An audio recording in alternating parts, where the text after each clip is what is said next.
Hi, I'm Skip Elsheimer. Welcome to the AV Geeks Lunchtime Streaming Show, where this YouTube hammer has been beating on me since Friday afternoon, being a giant pain in my butt, and but I'm not going to stop.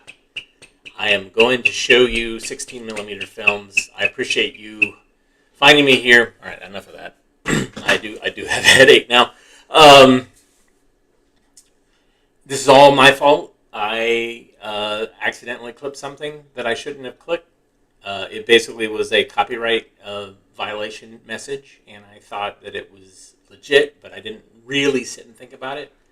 And I clicked it and gave access, and within a minute, I was kicked off, and I reported it to YouTube via their Twitter account, and they say they're working on it, but it is glacial.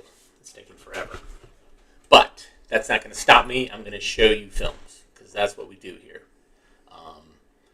That channel, I hope to get it back, because that's, 10, 13 years of my life. But if not, I still got the films. I still have the ability to upload stuff. We'll make this happen somehow. So here's Twilight. Enjoy.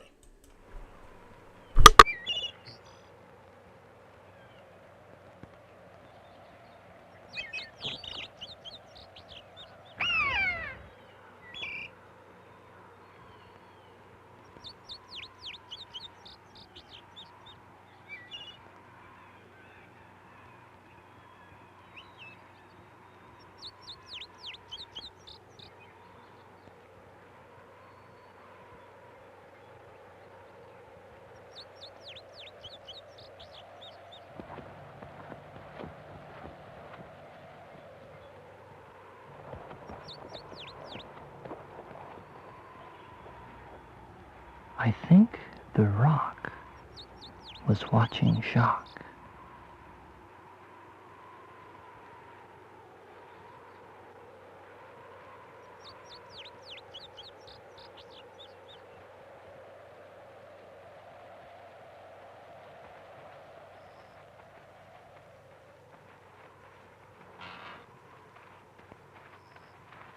And I know the tree was watching me. It's watching me. Nah, it's nothing but a tree.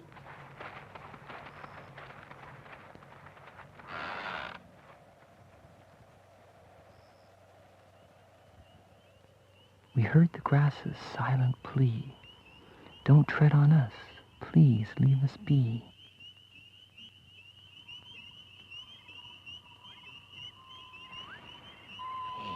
A ladybug slept in a grass blade nest, while a spider snored soundly deep down in his web.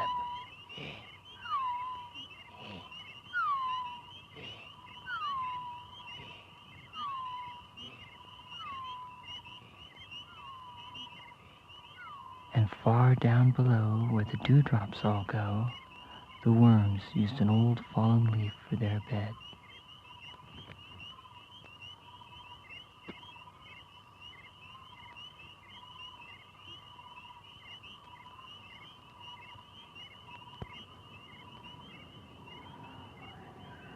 Some clouds billowed by with a series of sighs, wistfully wafting up into the sky.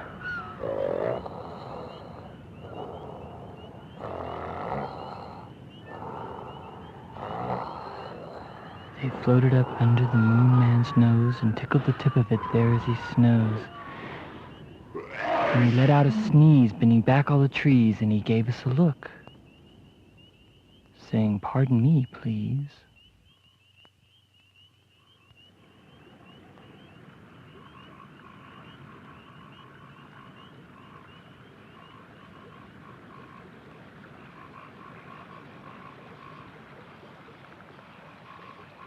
He followed us home on that warm summer night, and I wondered while crossing the bridge if I might have gone on down the river and not home to bed.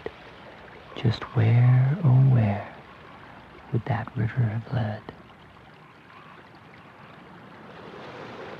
Maybe down through some rapids, or over a lake. Through a canyon winding around like a snake. And off of a waterfall into the sea, and me flying up and then off into space. And the world spinning round with a smile on his face.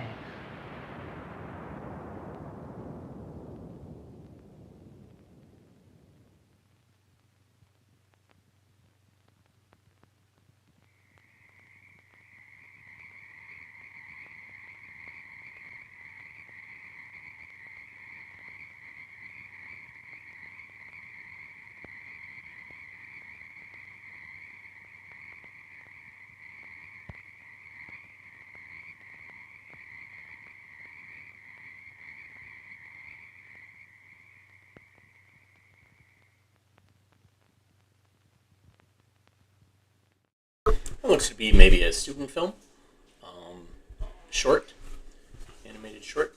This next film is it's one of those telekinetics films, which is a religious film that may or may not make sense. These films, other films I've shown in this series, have always been a little open-ended. It's for discussion during adult Sunday school class. This is Those Who Mourn. Enjoy.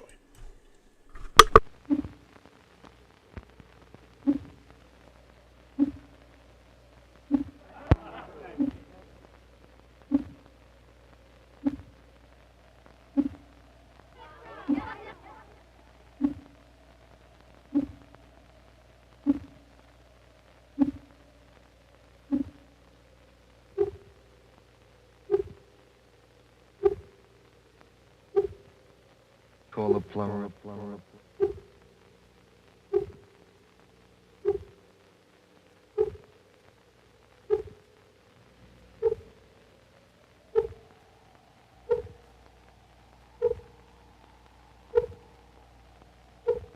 Honey.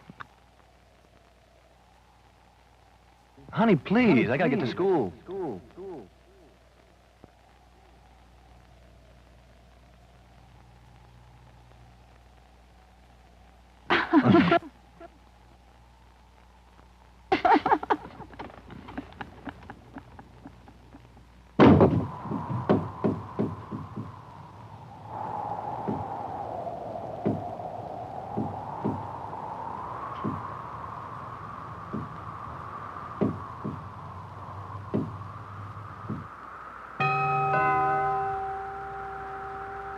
Yes?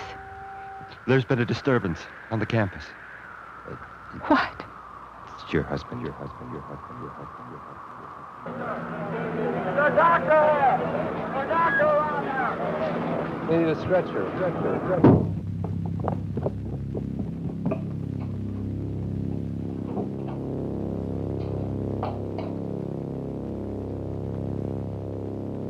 Do you really have to go? Don't worry, it's probably nothing. I'll be back a little late. Some of them are my kids. I ought to be there just in case something happens.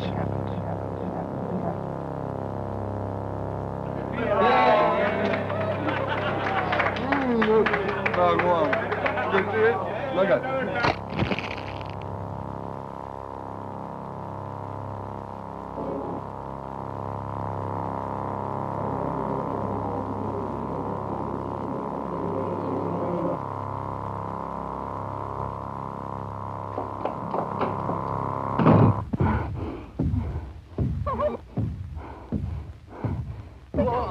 Never give up, do you?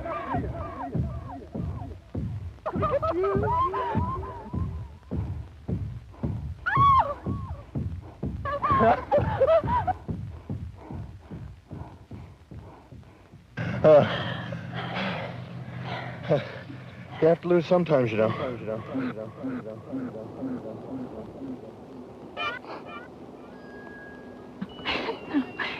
going to have a baby. It's going to be a wonderful father. I'm glad I married you. Oh my God.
So that's teleketics, and yeah, that particular Sunday school was filled with lively discussion, I'm sure. All right. One of the things we used to show a lot of back in the day were films about steel, and I don't think we've shown this one. Enjoy.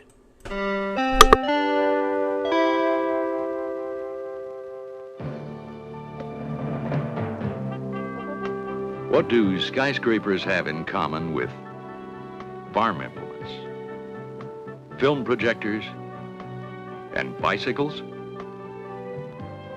They're all made with steel, the most produced, most used, and most reused, the giant among metals.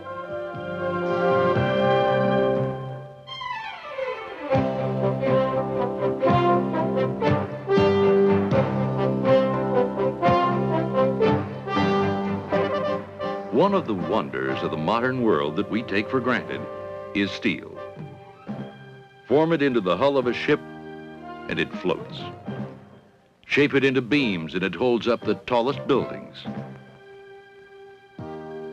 Produce it into bars, and people can make tools and wire and machinery.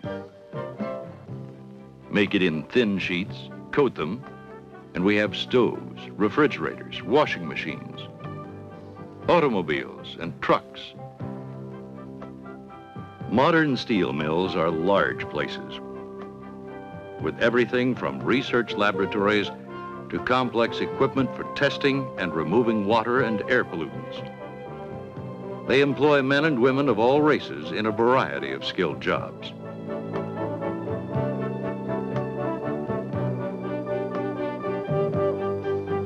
It would take hours to explore a steel mill and see all the kinds of steel made here. So let's concentrate on one product. Sheet steel, the kind that goes into cars, trucks, and appliances. Sheet steel comes from the mill in large coils or rolls. Do you know what this strong, shiny metal is made from? Rocks. That's right, rocks. Mainly iron ore, limestone, and coal. It begins in the iron ore ranges near Lake Superior with the scooping up of a special kind of rock called taconite.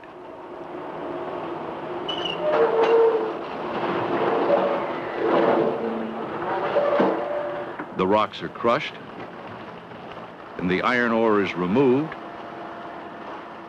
and formed into pellets. Limestone also is found in abundance in this general area. After being mined, it's crushed into smaller stones for shipping.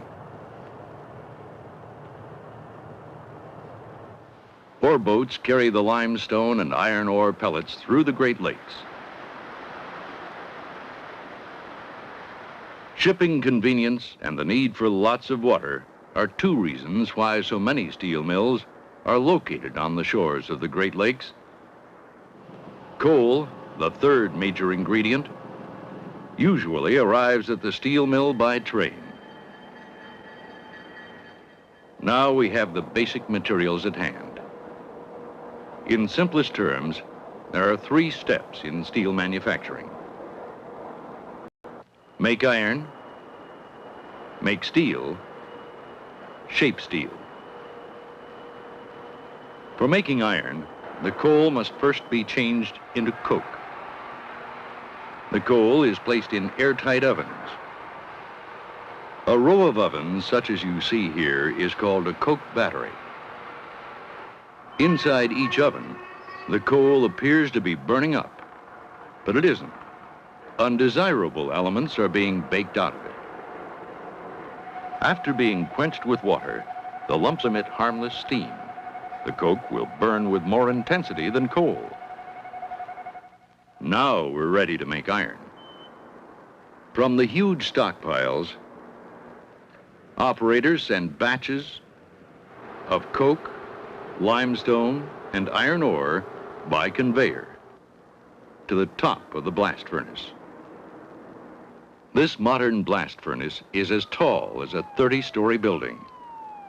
It operates continuously and can make up to 10,000 tons of iron a day. It looks calm from the outside, but it's like a controlled volcano in action. With animation, let's see what's going on inside. The blast furnace is so called because of the continuous blast of hot air it receives. This air causes the coke to burn so intensely, it melts the iron ore and limestone. Unwanted impurities in the iron ore cling to the melting limestone and float with it to the top, forming a layer called slag, and leaving the heavier molten iron at the bottom. There is a notch for drawing off the slag and a lower hole for tapping the molten iron. Now we're in the cast house around the bottom of the blast furnace. As everywhere in the mill, workers are protected by special clothing and safety equipment. A tap hole is opened and molten iron pours out and flows along the path prepared for it. It flows into special railway cars that are lined with bricks inside. Like giant thermos bottles, they keep the molten iron hot as it heads toward the next step, making steel. The main ingredients for making steel are the molten iron and scrap.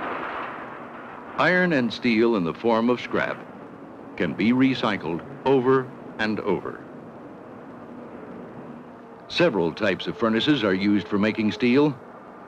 The modern one from which our coil of steel will come is the basic oxygen furnace, called the BOF.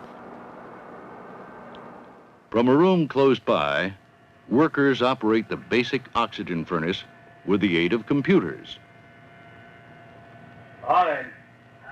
The BOF is like a huge pot. Only the upper part is visible at this level as it tilts to receive the scrap.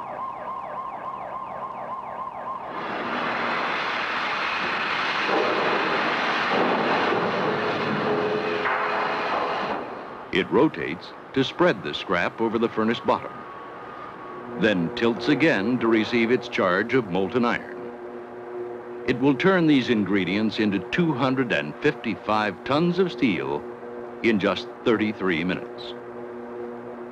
A pipe, called an oxygen lance, is lowered into the furnace. It will blow oxygen into the furnace at high speed, creating intense heat, often 3,000 degrees Fahrenheit. The oxygen combines with carbon and other unwanted elements, eliminating them from the molten charge. With those removed, the iron becomes steel. Other metals or alloys are added to make the type of steel desired. During the process, samples are taken of the molten steel for immediate testing. If the tests are satisfactory, the furnace is tapped.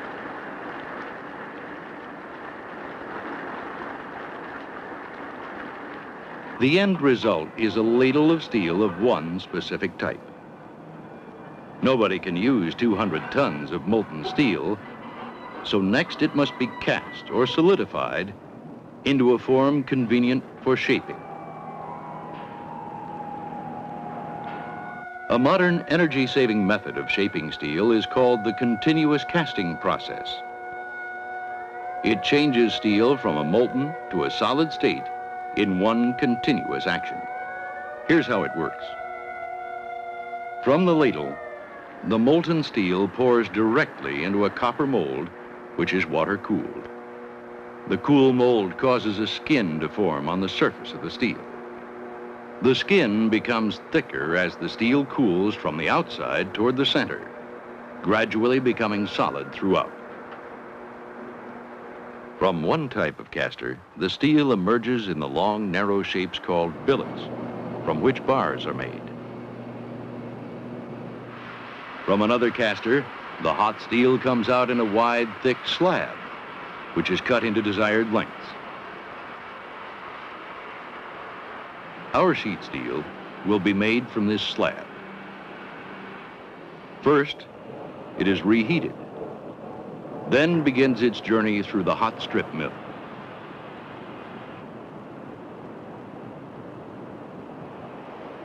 We're about to see our thick slab rolled into a thin sheet nearly 3,000 feet long.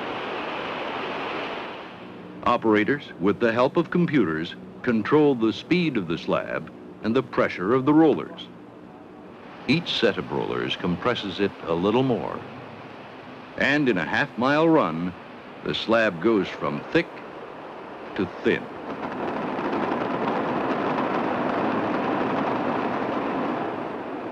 Rolled into a coil, it is now suitable for many uses. But it is not yet our final coil of steel.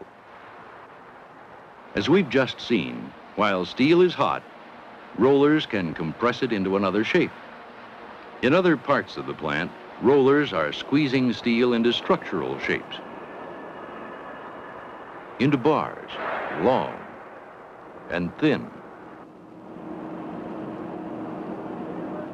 Meanwhile, our coil of steel has cooled. After being cleaned, it's fed into another mill for cold rolling.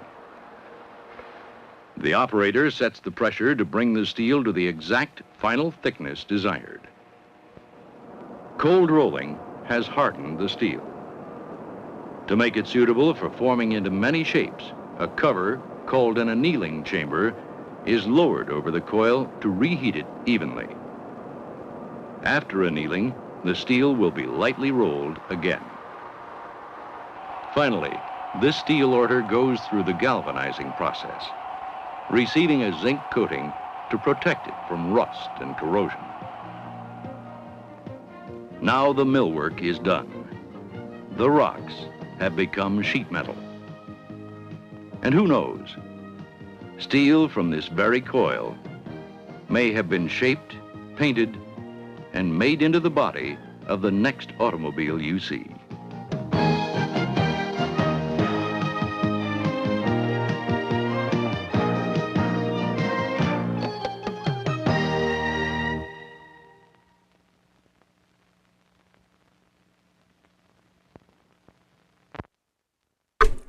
That was some wonderful production music. So to recap, my channel got hijacked on Friday, and so I'm working with YouTube to get it back. And they are taking their time. You know, it took like 2 minutes for my channel to get seized, and now we're coming up on 3 or 4 days. So, bummed out. Very bummed out. Here's another rainy day story for you. Enjoy.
Oh, Paul, why don't you go and get yourself a donut before John eats them all?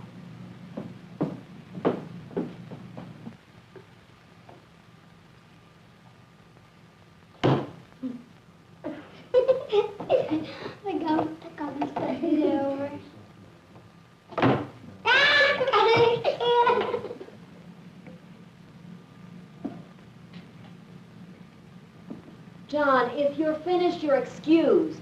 Now go outside. I'm not through. You're through. Now go outside. It's raining. Then go downstairs. Go anywhere. Now.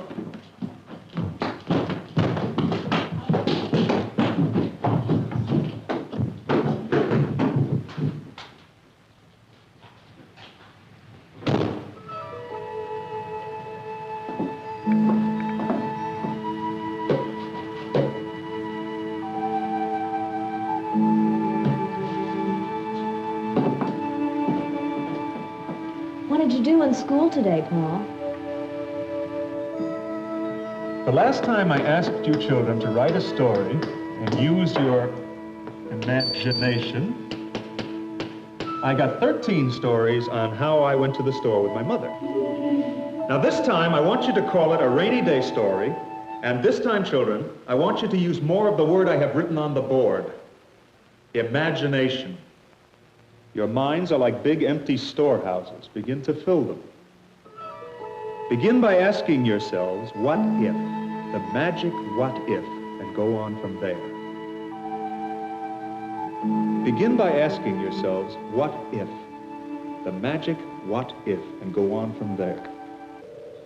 You can start by learning to use the things around you in new ways, to see them in new ways.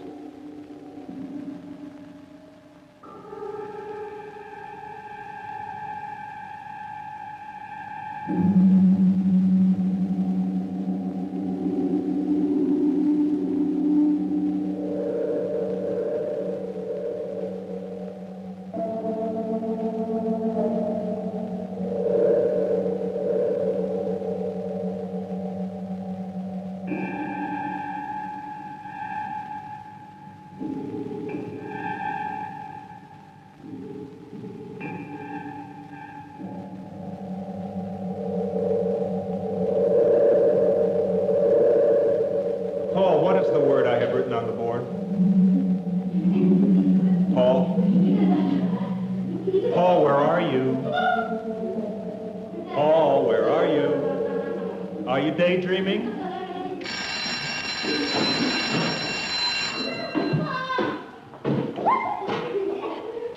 Well, I'll be interested to see what you write in your story, Paul.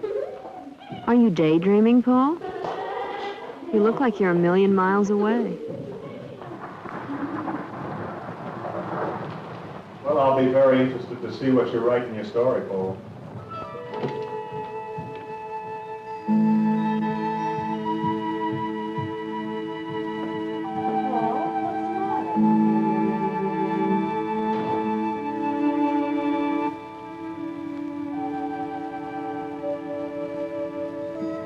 I'll be interested to see what you write in your story, Paul.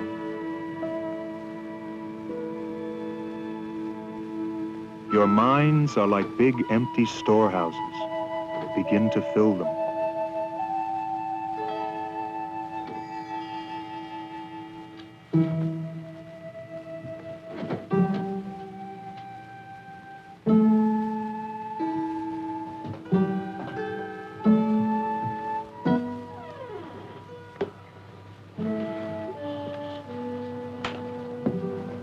Want to play cowboys? No, I don't want to fight cowboys. I gotta do this homework. Now, out, out, out.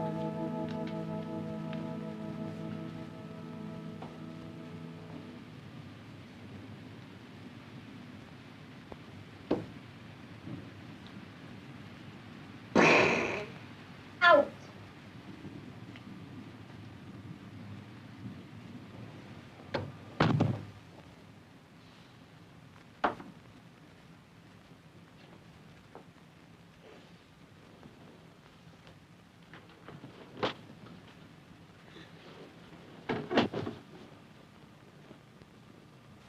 You can start by learning to use the things around you in new ways, to see them in new ways.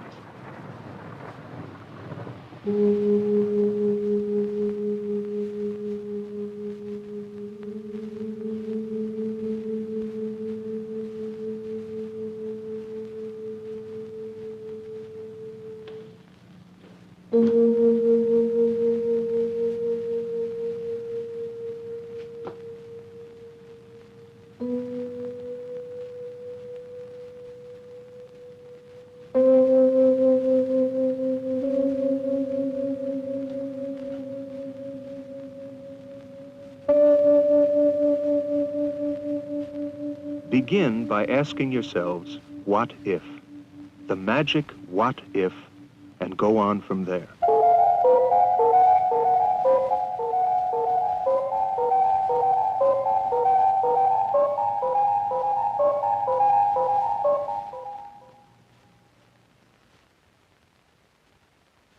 A rainy day story. One rainy afternoon, I came home after a hard day's work. I knew right away something was wrong by the way Rex, our watchdog, was looking so nervous.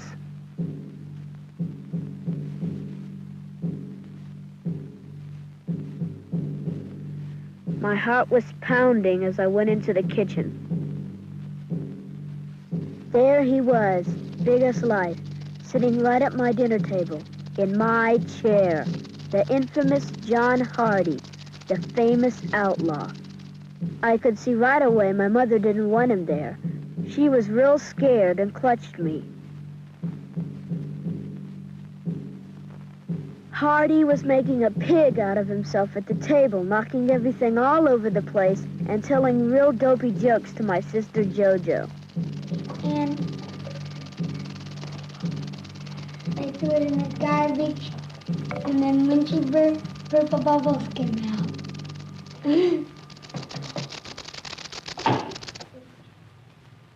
He gave me a real dirty look, but I just stared him down.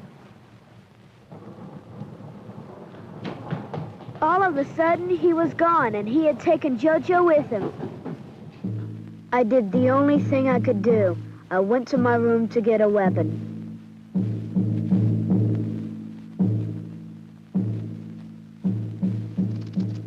I had seen what Hardy could do when he was mad.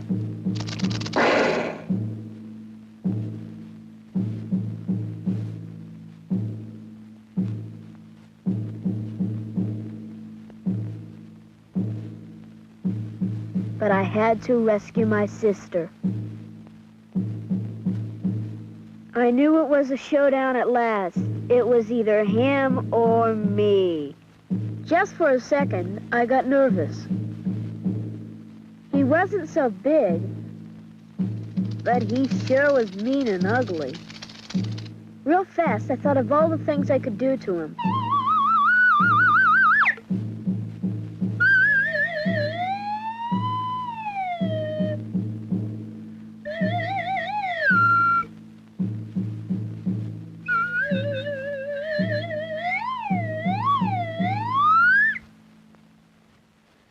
But I didn't really want to hurt him. He reminded me of someone I knew when I was young. So I decided right then and there to scare him a little and teach him a lesson. I drew my twisty magic wand and changed myself into an eagle.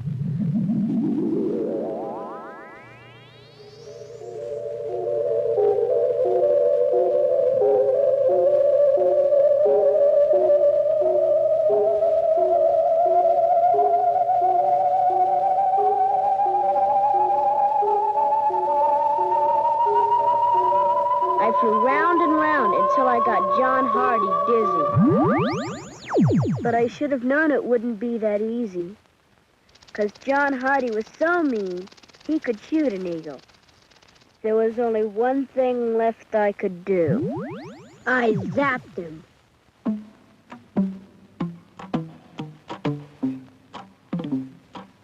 Now we all know that an eagle can eat up a rabbit. But my sister loves him. Anyway, he wouldn't be any more trouble. So I changed myself back, and we took John Hardy home and kept him for a pet.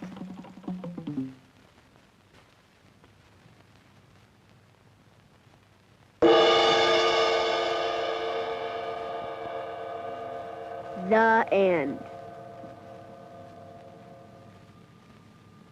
Wow. Well, we don't have to play cowboys. We can play something else. Okay, John, what do you want to play?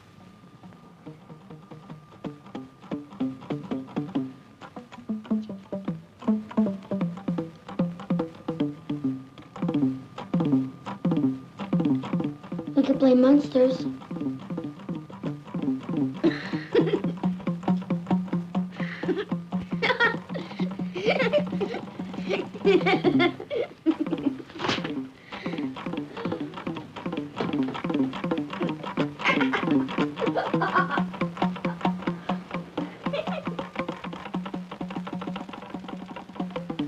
The end.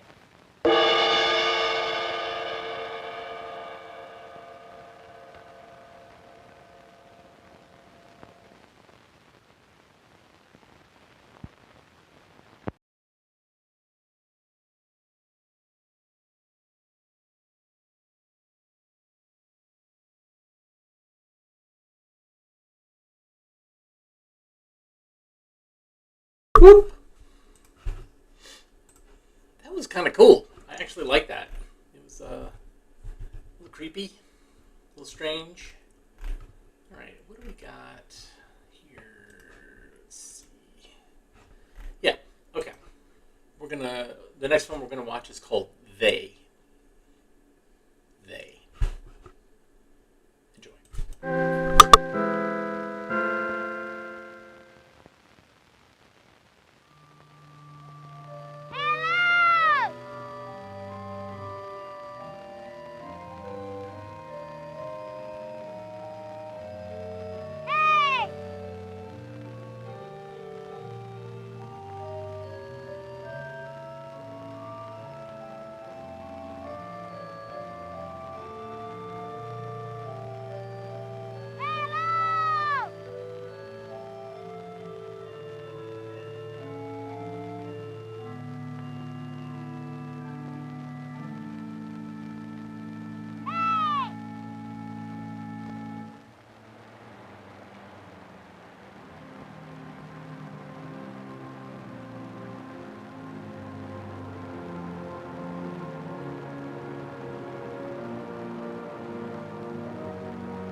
your people bring you up to throw rocks down on strangers?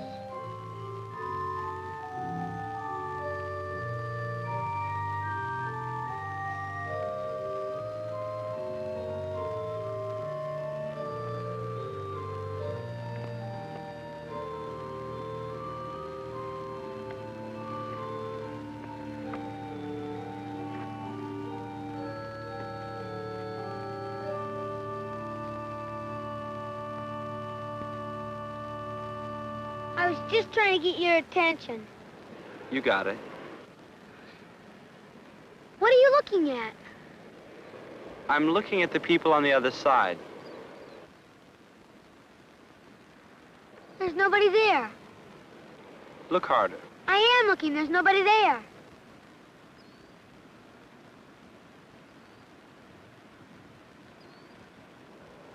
Here. I don't see anything. Focus.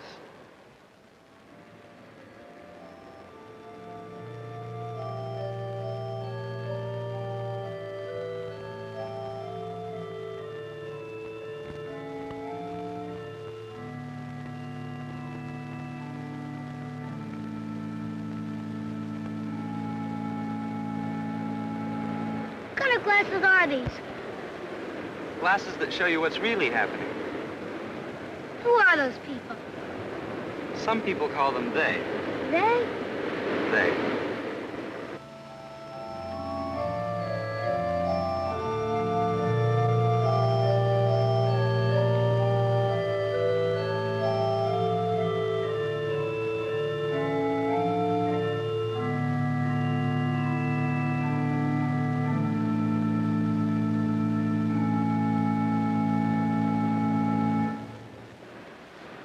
What are they doing? Living their lives. Weird. If you think so. Depends on your point of view. But they look weird to me. Look at the way they're dressed. Look at the way you're dressed. What's the matter with the way I'm dressed? Nothing. Well, maybe they're not so weird. I see some children. Do they look weird? Children never look weird. I see. Do they ever come over here? No. Why not? Because they know this is where we live. We? You mean you and me? And others. What others? What others? Look around you, man.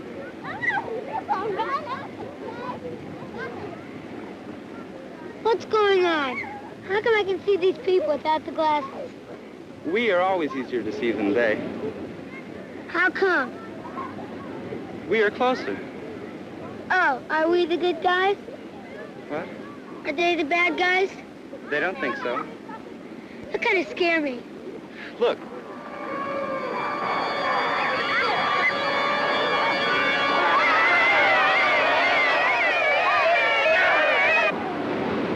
What do you do that for? What?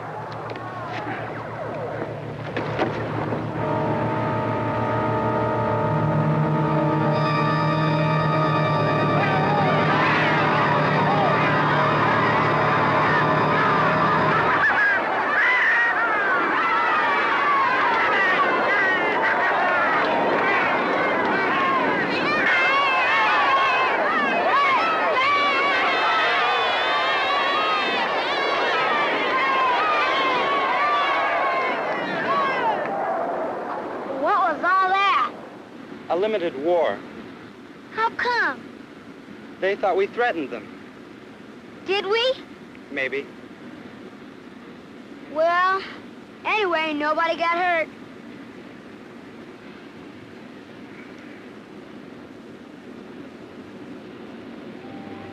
You're wrong.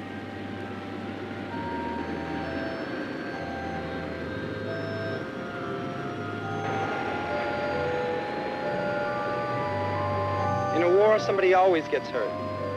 Let's go over there.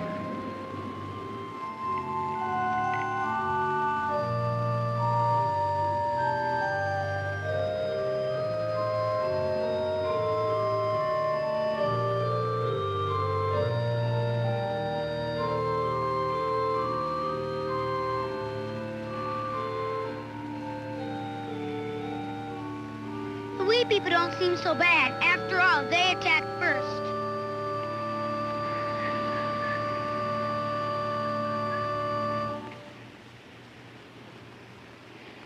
I think I like the we people better than the they people. Then why didn't we stay where we were? Because I want to see what they look like up close. So you could choose?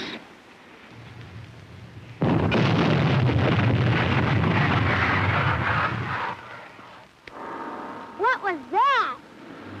Thunder, what did you think it was? I don't know. I didn't expect it. It kind of scared me.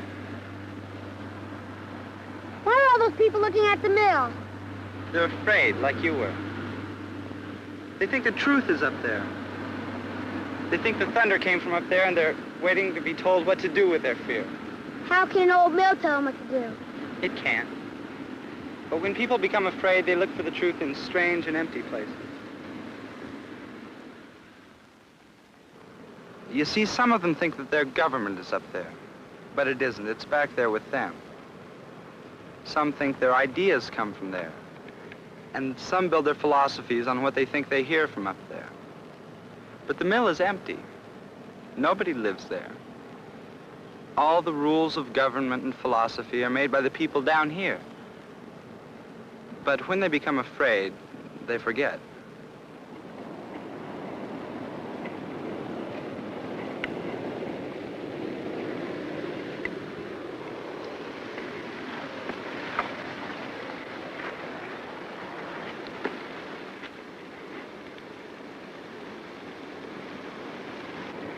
What'd you do that for? You'll see. Hey, I never noticed them. Who are those people? That is an out group. Out group? Yes. They don't live on either shore. They live on the island. There's very few of them. The we and the they people call them the out people. Why don't they live on the shore? Well, those people are out there for different reasons. Some of them went willingly. They used to live on shore, but they didn't like the life there. They're sometimes called dropouts. Others are out there because the we's and the they's won't accept them. They'd like to be on shore where it's safer and there's more room and more opportunity, but they haven't been allowed to move. Why not? The reasons change. It's not a permanent situation. One day the people from shore may decide to allow the out people in, and then they'll leave the island. And then others will come along to replace them. What's so bad about living on an island? There's danger and discomfort. See that man there? He's used to it. But the we and the they people, when they become afraid, they often blame the out people for their misery. They call them names and spread rumors about them. Often the people on the island get hit by the bombs from both shores. Are the out people the bad guys? No, little man. There's a lot of nice people out there. But they live a hard life, and they sometimes act strange. Sometimes they get suspicious and turn on each other. Sometimes they attack the shore people. Sometimes they just withdraw and get lonely and scared. And sometimes a flood comes and just washes them away. A flood? Yeah, don't you hear the noise? The water's rising. Let's get across.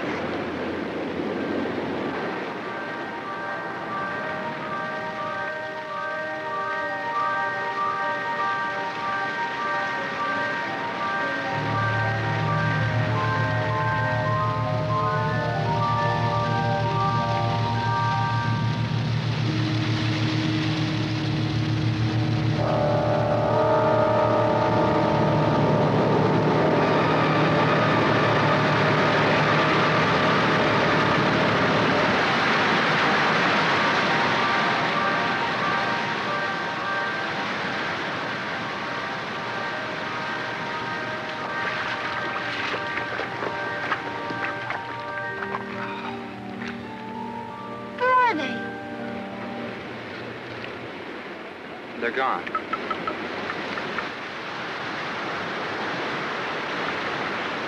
They've all been washed away. Some of them will make it back to the island. Others, like that one there, made it to shore.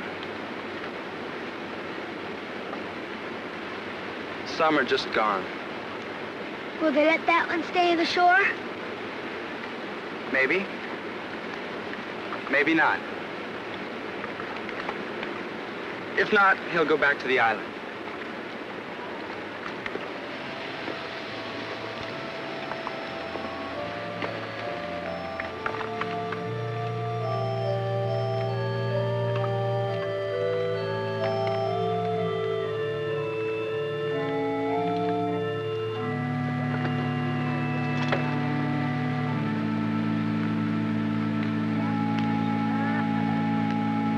Are you disappointed? Well, they look a lot like the wee people. They are. How come? These are the wee people. What do you mean? These are the they people and those are the wee people. No. If you asked them who they were, they would say we. And that would be true. It would? See the sign? Well, you switched it. Naturally. I decide for myself who are we and who are they. Do I decide too? Everybody decides for himself. And I've decided that we're all we. How can that be? Have you seen enough here? Come with me.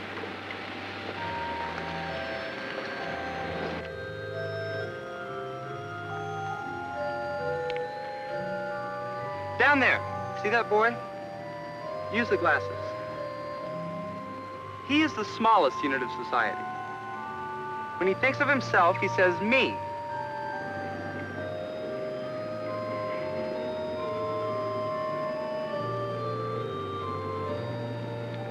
The people around him are his family, and the child thinks of this group as we.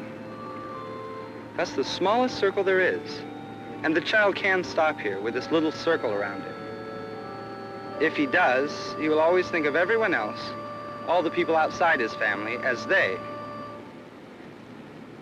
But he doesn't have to stop here. If he could make a wider circle to include his neighborhood, and a wider one to include his city and state, and his nation, and then his race, and finally all of mankind. And if the circle was this wide, then all the people would become we, and there wouldn't be a they anymore. No more bad guys? Little man, there will always be people who are willing to do something bad. But they'll not always be found in any one group or in any one place. Will there ever come a time when there won't be any they anymore? It's possible. Will I ever see it? I hope so.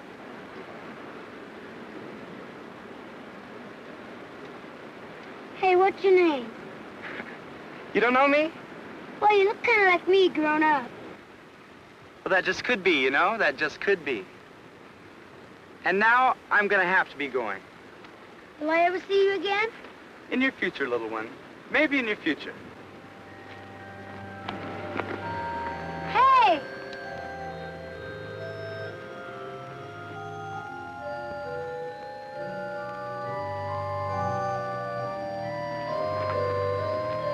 Hey!